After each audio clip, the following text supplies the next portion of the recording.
everyone, this is Bridget. Today I'm just going to be showing you how to repot a Phalaenopsis orchid.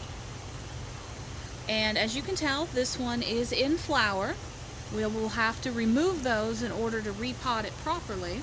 It's currently growing in a clear pot and what appears to be a bark-based media. This is a plant a customer of ours brought in so that we could give it some professional, personalized attention. So we're going to go ahead and get started. I do have gloves on today, and I'm going to be using alcohol, just regular rubbing alcohol, to clean my hands as I work. But I'm also going to be using a propane torch and clippers to trim the parts of the plant that need to be trimmed off. So we're going to go ahead and use our propane torch, sterilize our cutting tools.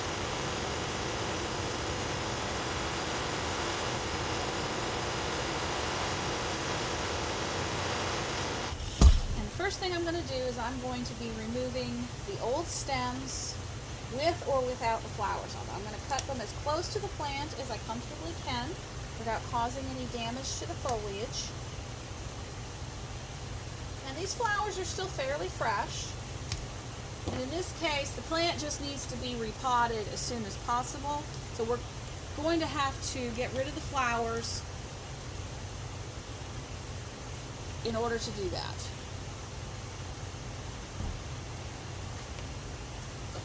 Got my clean work tub sitting here already, and the first thing I'm going to do is I'm going to go ahead and bare root the plant with my tools. I'm going to go ahead and start by bare rooting the plant. We'll see what's going on in the pot. This is actually a pretty good pot. It has a little bit of a cone and lots of drain holes, so this is actually a pretty good plastic pot. And I'll save that for the customer in case they want to sterilize and reuse the pot for another plant. Now, the first thing that came out of the pot looked like extremely broken down core and fir bark. Very decomposed, has a very earthy smell to it. But the inside of the pot is actually a bunch of sphagnum moss that's bound up inside the root mass. So the plant was originally growing in sphagnum, and it was top dressed with the bark solution just for resale purposes. And that's something to be mindful of when you're growing a plant that you get from a source like Trader Joe's or Home Depot, is that sometimes they're growing in one media but they're top dressed with another, and that can make it very confusing when you're trying to figure out how the plant should be watered properly. So we're going ahead and we're bare rooting it, getting as much of the old media off as possible. And the next thing we're going to do is we're going to look at some of these bottom leaves. There is an awful lot of foliage here, and some of these are still the very young bottom leaves that come with the plant over time. And they're ready to actually be removed. So we're just going to kind of pull out and down. We're going to get the whole cuticle. We don't want to leave a stump behind because it can cause rot or invite infection. And these are ready to come off. You can see the roots pushing up over top of them. They're starting to brown off. And they're getting soft, kind of floppy, just like that. So we're cleaning those. And that will give us a more manageable plant size. And all the roots will have easy access to the media. The next thing we're going to do is get it ready to actually go inside the pot. We're going to be using a 6-inch azalea pot, got lots of good drain holes, and we're going to be using a fir bark media. This customer is familiar with the wet-dry cycle that most orchids require, and in order to prevent overwatering, we want to use a very well-draining orchid media. So the next thing we're going to do is we're going to look at some of these roots, and we're going to trim back anything that's starting to go bad. And there are some old roots here that are no longer any good. You see the ones that are turning stringy or flat or mushy, we need to go ahead and trim those off. And you want to trim those as far up as the damage occurs. If the root is dark colored but it is still firm, that doesn't mean the root is dead. Like you see down here, see how the root string is actually becoming apparent? We want to get rid of that.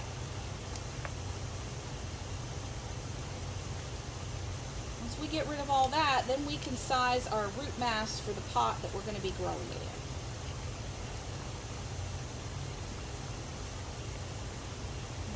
One that goes up here.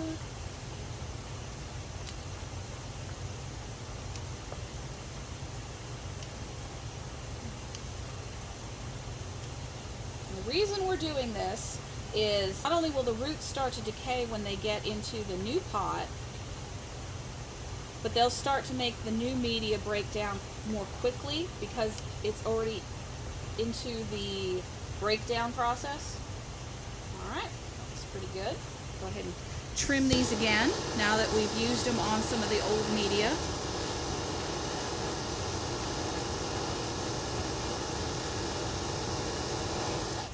Alright, and the next thing we want to do is we want to size this for our new pot.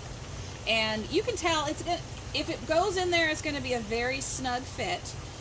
Some people would choose to go up a pot size, but that's not necessarily something we want to do here. This is a 6-inch pot, and if we go up into a 6.5-inch pot, it's going to have a larger ratio of media to plant. And we want this to dry out fairly quickly. So we're going to be trimming some of these roots so that the whole root mass fits a little more comfortably in this pot. Anything that's going to end up being bunched up or cracked in half when we fit it into this new pot needs to go. And there we go. That'll fit much more comfortably. The roots have access to lots of space to grow, but they're full enough that the media is not going to stay overly wet for long periods of time.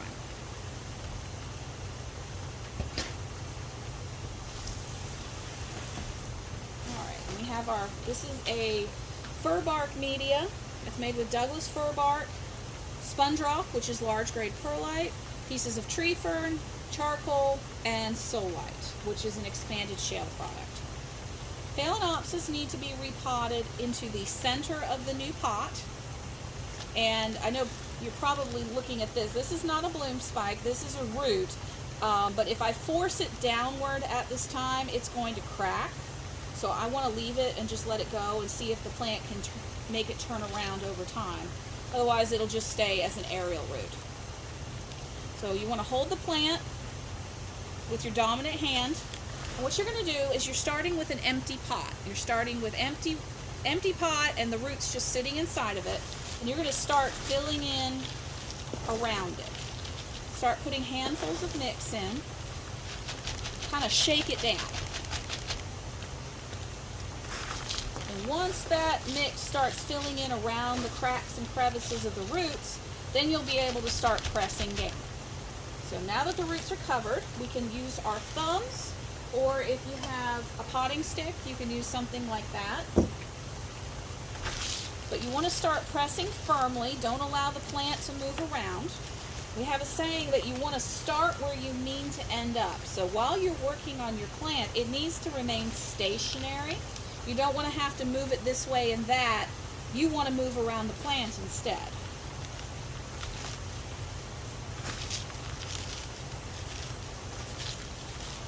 Alrighty. And there we go.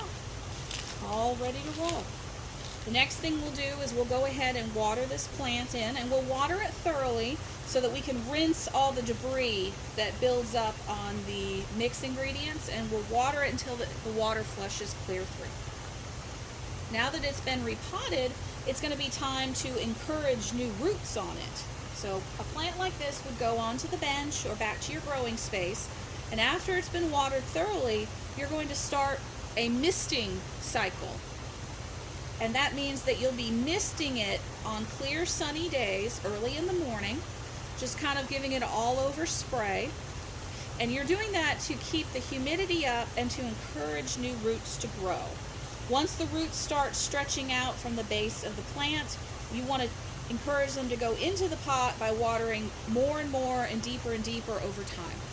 Eventually you go from misting every day to watering approximately once every 7 to 10 days. It just takes time. I know lots of people that have repotted everything and done it all perfectly, but because they did not give the plant the aftercare that it required, it did not establish properly in the new pot, and they weren't able to grow the plant long term.